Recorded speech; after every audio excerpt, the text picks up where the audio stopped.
In wealth creation, the most important thing in wealth creation is building more assets and less liability. We are not saying you will not have liabilities, you will, but building more assets and less liability.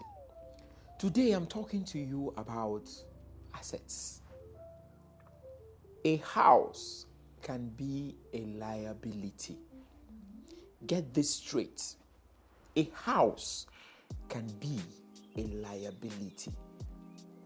I'm going to give you some instances and scenarios that will make you understand exactly what I'm saying.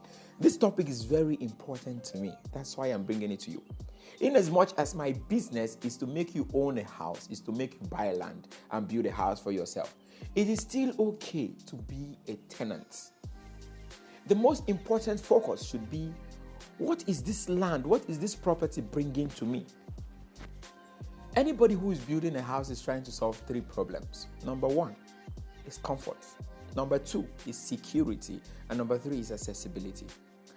The moment that the house you are building for yourself is not solving any of these three issues, you are already having a liability.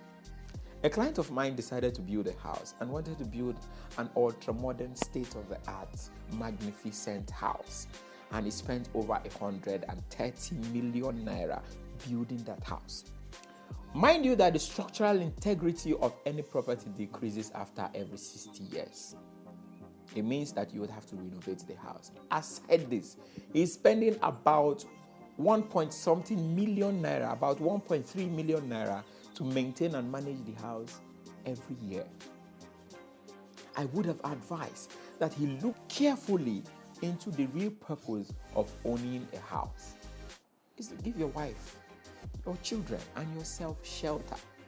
Anything outside this is luxury.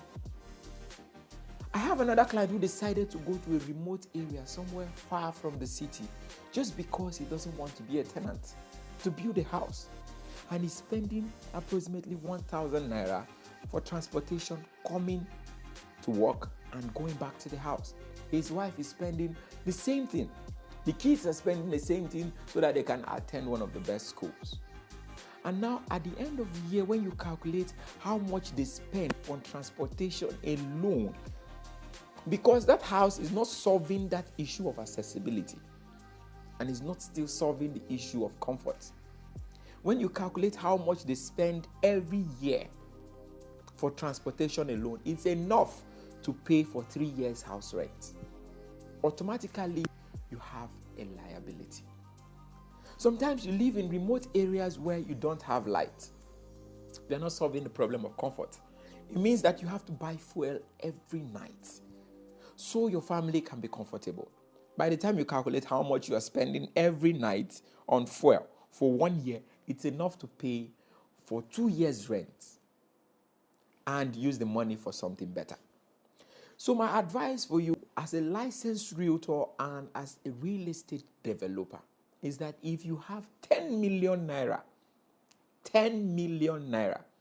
and you know that the cost of building a 4-bedroom house for you and your 3 kids is going to cost you approximately 9.5 million naira, we would advise that you keep 5 million naira for rent. Let's say you are taking a 3-bedroom house for 500,000 naira every year. Keep 5 million naira for rent. That is going to cover for 10 years.